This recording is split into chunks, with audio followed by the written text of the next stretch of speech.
दर्शक बंधु बड़ घोषणा कले मुख्यमंत्री मोहन चरण माझी मिलित भाव कार्यकारी एही दुईटी योजना। एही दुईटी योजना मिलित कार्यकारी नहीं मुख्यमंत्री नहीं बड़ निष्पत्ति। राज्य में ममता योजना सह जोड़ी है प्रधानमंत्री मातृबंधन योजना। एणिकी कन्या संतान जन्म हेले मिलिबो एतिकी टंका एवं पुत्र संतान जन्म हेले मिलिबो एतिकी टंका। दर्शक बंधु जहाँकि ममता योजना सह जोड़ी है प्रधानमंत्री मातृबंधन योजना। तो यही योजना जहाँ कि पुओ जन्म हेले केते टंका मिलिबो, झील जन्म हेले केते टंका मिलिबो, ता सहित जहाँ कि दुईटी झील हेले केते टंका मिलिबो यार संपूर्ण डिटेल्स इनफॉरमेशन मु आज आपण मानकु एई वीडियो रे देई देबी। तो ता पूर्व आपण मानकु अनुरोध दयाकरी वीडियोटी को शेष पर्यंत देखुन। आ जदि प्रथम थर पई वीडियो को देखुछंती ताहाले वीडियो को गोटे लाइक कर दियंतु। आ ता संगे संगे मनोरंजन मनीराडी चैनल को एबे ही सब्सक्राइब करी पाखे आसुवा घंटी बटन को ऑल रे दबाई नियंतु। हेलो फ्रेंड्स, नमस्कार, जय जगन्नाथ। मु मनुआ आपण मानकु स्वागत करुची आज आउ एक नुआ दमदार वीडियो रे। तो दर्शक बंधु एणिकी कन्या संतान जन्म हेले मिलिबो 12,000 टंका एवं पुत्र संतान जन्म पाई मिलिबो 10,000 टंका रही। जहाँ कि कन्या संतान जन्म पाई गर्भवती को वार्षिक 2,000 टंका प्रदान करा जिवो। जहाँ कि गर्भवती प्रसूति महिलांकर उत्तम स्वास्थ्य तथा कन्या संतान को जन्म को प्रोत्साहित करने मुख्यमंत्री मोहन चरण माझी एभली एक निष्पत्ति ग्रहण करिसेंति। झीटे हेले 2,000 टंका अधिक मिलिबो, पुओटे हेले 10,000, झीटे हेले 12,000 टंका राज्य सरकार देबे। एहीपरि एही योजना रे जहाँ कि पुत्र संतान जन्म क्षेत्र में जदि आमे देखिया तो 10,000 टंका प्रदान करा जिवो। तेबे कन्या संतान जन्म पाई जदि 10,000 टंका दिया जाउथिबा बेले मिलित योजना रे 12,000 टंका आनिकी दिया जिवो। जहाँ कि सर्वाधिक दुईटी संतान जन्म क्षेत्र में यही सहायता राशि मिलिबो। पीवीटीज मानक क्षेत्र में दुईटी संतान सीमा लागू हेबो नाही। एथिरे सहायता करुथिबा अंगनवाड़ी कर्मी को जहाँ कि 200 टंका बदल में 250 टंका एवं अंगनवाड़ी सहायक मानू जहाँ कि 50 टंका परिवर्ते 150 टंका प्रोत्साहन राशि मिलिबो। एही उभय योजनार जहाँ कि मिलित कार्यकारिता पई आसंता वर्ष रे जहाँ कि प्राय 151 कोटी टंका खर्च हेबो बोली जहाँ आकलन करा जायछि। जोठी पीवीटीज एरिया से जगह रे जते छुआ होथिबे ये राशि सेते अधिक मिलुथिबो। एथिपाई केंद्र सरकार जहाँ कि 115.97 कोटी टंका एवं राज्य सरकार 395.75 कोटी टंका जोगाइबे। यह द्वारा जहाँ कि प्राय 4,50,000 गर्भवती और प्रसूति महिला उपकृत हेबे बोली जहाँ सूचना आसुछि। तेणु एबेठु लागू हबो।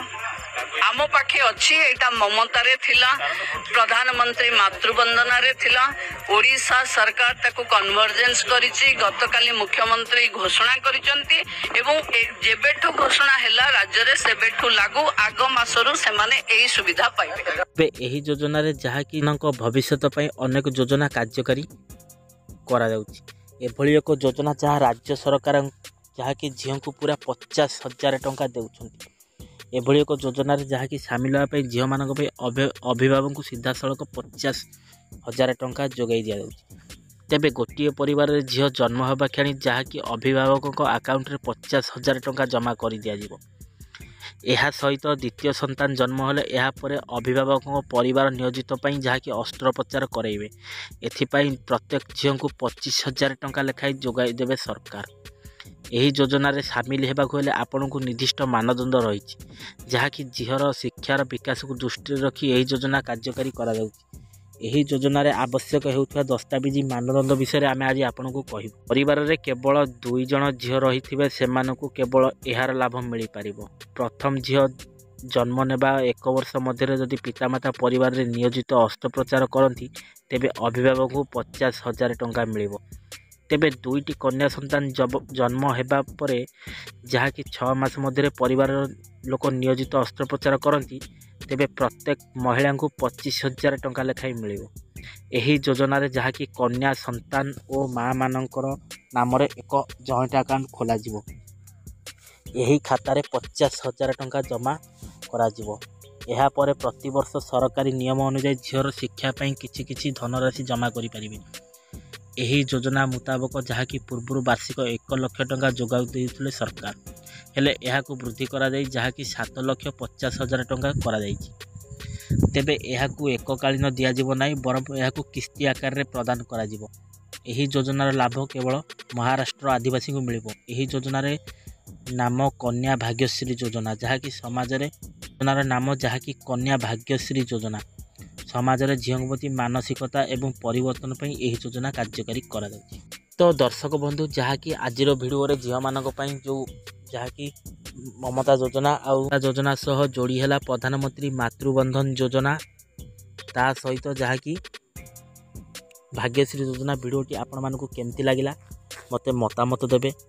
ଆଉ ଯଦି ଭିଡ଼ିଓଟି ଭଲ ଲାଗିଛି ଏବେ ସାଙ୍ଗମାନଙ୍କ ସହିତ ବହୁ ମାତ୍ରାରେ ସେୟାର କରିବେ, ଯାହାକି ଝିଅ ଅଛନ୍ତି, ସେମାନେ ପୁଅ ଅଛନ୍ତି, ଏମାନେ ଏହି ସ୍କିମ୍ରେ ସେମାନେ ପକାଇ ପାରିବେ।